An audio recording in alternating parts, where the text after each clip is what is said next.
ശൈത്യമേഘങ്ങളെ വകഞ്ഞു മാറ്റി സൂര്യൻ ഉണർന്നെണീക്കുമ്പോൾ മറ്റൊരിടത്ത് ജനിക്കണമെന്ന് മാതാപിതാക്കൾ ആഗ്രഹിച്ചിട്ടില്ലാത്ത ഒരു കുഞ്ഞിന്റെ പിറവിയായിരുന്നു. എന്നാൽ ആ കുഞ്ഞിന്റെ പേരാണ് ഇന്ന് ലോകം ഭരിക്കുന്നത്. എങ്ങനെയെന്ന ചോദ്യത്തിന് ഒരു ഉത്തരമേ ഉള്ളൂ: ഹാർഡ് വർക്ക്.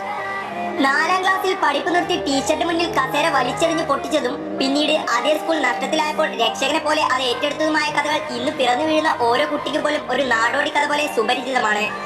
ആ കഥകളിലെ നായകൻ ഓരോ ആരാധകന്റെ മനസ്സിലും വീരപുരുഷനാണ്. എത്രയെല്ലാം വിശ്വസിക്കാം.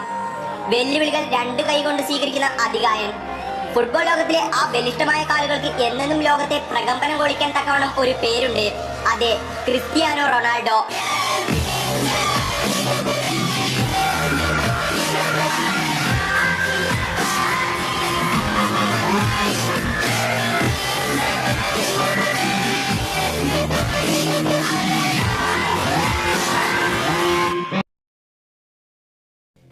വിമർശനങ്ങൾ എന്നും അയാൾക്ക് ഇഷ്ടമാണ്. ലോകത്തെ മുഴുവൻ അമ്പരിപ്പിക്കുന്ന തിരിച്ചുവരവിൽ എതിരാളികളെ നിഷ്പ്രഭമാക്കാൻ അത് അദ്ദേഹത്തിന് ഒരു കരുത്ത് തന്നെയാണ്. വലിയ ഇതിഹാസങ്ങളൊന്നും പറയാനില്ലാത്ത പറങ്കി മുന്നിൽ നിന്നുകൊണ്ട് താൻ ഒപ്പമുണ്ടെന്ന ധൈര്യം രാജ്യത്തിന് മുഴുവൻ പകർന്നു കൊടുക്കാൻ ആ പോരാട്ട വീരൻ തന്നെ ധാരാളമായിരുന്നു. ക്ലബ് കരിയറിൽ വിസ്മയങ്ങൾ സൃഷ്ടിക്കുമ്പോഴും ആ മനുഷ്യനെന്നും വിലപ്പെട്ടത് തന്റെ രാജ്യം തന്നെ. UEFA നാഷണൽസ് ലീഗിൽ സ്വീഡനെതിരായുള്ള മത്സരം ഒന്ന് കണ്ടാൽ മതിയാകും റോണോ ആയിരുന്നു നമുക്ക് മനസ്സിലാക്കാൻ. മത്സരത്തിന് മുമ്പ് തന്നെ നിരവധി ട്രോളുകളാണ് റോണോക്കെതിരെ വന്നത്. സീരീസ് എയിൽ മുത്തമിട്ടെങ്കിലും ചാമ്പ്യൻസ് ലീഗിലെല്ലാം പിന്നോട്ടഞ്ഞ യുവന്റസിന്റെ ഭാരങ്ങളെല്ലാം ഏറ്റത് ഈ 35 വയസ്സുകാരൻ തന്നെ. പണ്ട് വിസ്മയങ്ങൾ സൃഷ്ടിച്ച റൊണാൾഡോ ഇനി ഇല്ലെന്ന് എല്ലാവരും പറഞ്ഞു. കൗമാരവും യൗവനവും മധ്യവയസ്കനായി മാറിയപ്പോൾ റൊണോയിലെ തീയും അണഞ്ഞെന്ന് എല്ലാവരും വിശ്വസിച്ചു. തന്റെ 100ാം ഗോൾ ലക്ഷ്യമിട്ടിറങ്ങിയ അദ്ദേഹത്തിന്റെ ഗോൾ പെനാൽറ്റിയിലെ വരൂ എന്നാണ് വിമർശകർ അലമുറയിട്ടത്. പെനാൽഡോ എന്ന വിളിപ്പേരുമായി വീണ്ടും ചൊറിയാൻ ചെല്ലാമെന്ന വിമർശകരുടെ വിമർശനങ്ങൾക്ക് മുന്നിൽ ബോക്സിന്റെ 5ാം വാരം അകലിൽ നിന്നുള്ള ഒരു ഫ്രീ കിക്കിന്റെ മാറ്റുലിയായി അയാൾ നെഞ്ചും വിരിച്ചു നിന്നു. വലങ്കാൽ തൊടുത്തു വിട്ട പന്ത് കയറിച്ചെന്നത് പോസ്റ്റിന്റെ ഇടത്തെ മൂലയിൽ. സ്വീഡിഷ് കീപ്പർ ചാടി നോക്കിയെങ്കിലും കാര്യമുണ്ടായില്ല. അങ്ങനെ റൊണാൾഡോയുടെ പോർച്ചുഗീസ് കരിയറിലെ 100ാം ഗോൾ. 100 ഗോൾ തേക്കുന്ന ആദ്യ യൂറോപ്യൻ താരം.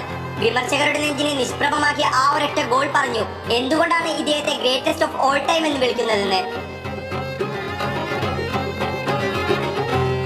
അവിടം കൊണ്ടും തീർന്നില്ല. 71ാം മിനിറ്റിൽ ബോക്സിന് പുറത്തു നിന്നും അതേ കാലിൽ നിന്നും ഒരു വെടിയുണ്ട. ഇത്തവണ പോസ്റ്റിന്റെ വലത്തെ മൂലയിൽ ഗോളി നിസ്സഹായനാകവേ പന്ത് കറങ്ങി വീണു. അതെ, 101ാം ഗോൾ.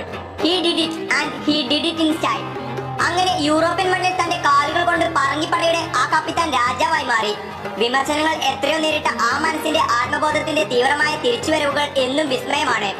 തോൽക്കില്ല, തോറ്റു കൊടുക്കില്ല. കാരണം 7 എന്ന് പിന്നിലെഴുതിയ ആ ജേഴ്സിക്ക് മുകളിൽ ഒരു പേരെ ഞങ്ങൾ മനസ്സിൽ ഉറപ്പിച്ചിട്ടുള്ളൂ: ക്രിസ്ത്യാനോ റൊണാൾഡോ. റൊണാൾഡോക്ക് എന്താണ് പോർച്ചുഗൽ എന്ന ചോദ്യം ഉന്നയിച്ചവർ ഉണ്ടാകില്ല.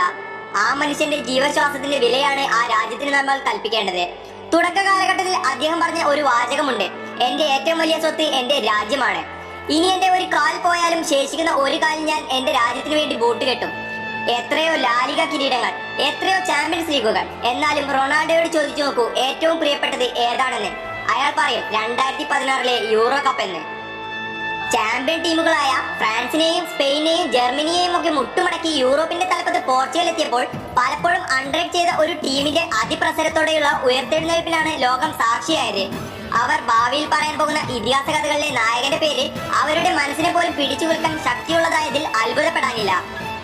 യൂറോ കപ്പ് ഫൈനലിൽ പരിക്ക് പറ്റി റോണോ പുറത്തു പോയപ്പോൾ യുവതാരം എഡർ പകരക്കാരനായി എത്തി. എന്നാൽ പുറത്തിരുന്ന റോണോ വിശ്രമിക്കുകയായിരുന്നില്ല. കോച്ചായ സാന്റോസിനൊപ്പം അയാളും ഉണ്ടായിരുന്നു. തന്റെ സഹതാരങ്ങളുടെ ഓരായി മാറി. പോർച്ചുഗീസ് നിരയിലെ മികച്ച നായകൻ റൊണാൾഡോ ആണെന്ന് നമുക്ക് നിസ്സംശയം പറയാം. ലോകം കണ്ട മികച്ച താരത്തിന് ലോകം കണ്ട മികച്ച നായകനാവാൻ കഴിഞ്ഞു. 2016 യൂറോ കപ്പ് ക്വാർട്ടറിൽ പോളണ്ടിനെതിരെയുള്ള മത്സരം ഷൂട്ടൌട്ടിലേക്ക് നീണ്ടപ്പോൾ കിക്ക് എടുക്കാൻ ജോ മൗട്ടിന്യോ വിസമ്മതിക്കുകയായിരുന്നു. കഴിഞ്ഞ യൂറോ കപ്പിൽ സ്പെയിനിനെതിരെ പെനാൽറ്റി മിസ്സാക്കിയ താരമായിരുന്നു മൗട്ടിന്യോ. എന്നാൽ ക്യാപ്റ്റൻ അവിടെ എത്തി. നിങ്ങളെ കൊണ്ട് പറ്റുമെന്ന് പറഞ്ഞ് ആ താരത്തിന്റെ ആത്മവിശ്വാസം കൂട്ടി. തോറ്റാൽ പോട്ടെ, ആ കുറച്ച് വാക്കുകൾ ഒരു താരത്തെ സംബന്ധിച്ച് എത്രയോ വലുതാണ്. അത് തന്നെ റൊണാൾഡോയെ പോലെ ഒരാൾ പറയുമ്പോഴോ. വെറുതെയല്ല ലോകം അയാളെ വിളിച്ചത് ക്യാപ്റ്റൻ ഫാന്റാസ്റ്റിക് എന്ന്. ചങ്കുറപ്പുള്ള നായകൻ മാത്രമല്ല, തന്റെ സഹതാരങ്ങളെ മനസ്സിലാക്കുന്ന, അവർക്ക് പോരാടാനുള്ള ഊർജ്ജം നൽകുന്ന ഒരു സുഹൃത്തു കൂടിയാണ് റൊണാൾഡോ. കാലത്തിന്റെ അബ്രപാളിയിൽ തിളങ്ങി നിൽക്കുന്ന നക്ഷത്രമായി അയാൾ എന്നും നമുക്ക് മുന്നിൽ നിൽക്കും. 35ഓ 40ഓ എത്രാമത്തെ വയസ്സിലും അലിഞ്ഞു പോകാത്ത പോരാട്ട വീര്യവുമായി കാൽപന്തിന്റെ മൈതാനിയിൽ ഉണർന്നു വരുന്ന ഓരോ മനുഷ്യനും ഊർജ്ജമായി മാറാൻ ആ മനുഷ്യന്റെ പ്രഭാവം എന്നും ഒരു ആർജവമായി തന്നെ നമുക്കുള്ളിൽ ജ്വലിക്കും. നിങ്ങളുടെ ജനറേഷനിൽ ജീവിക്കാൻ പറ്റിയതിൽ ഞങ്ങൾ അഭിമാനിക്കുന്നു. the legend, the fighter, the leader, Cristiano Ronaldo.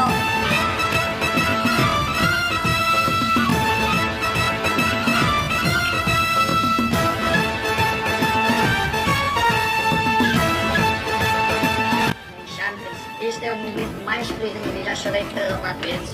O meu irmão até já me chamou e disse: já chega, já chega. Eu não consigo.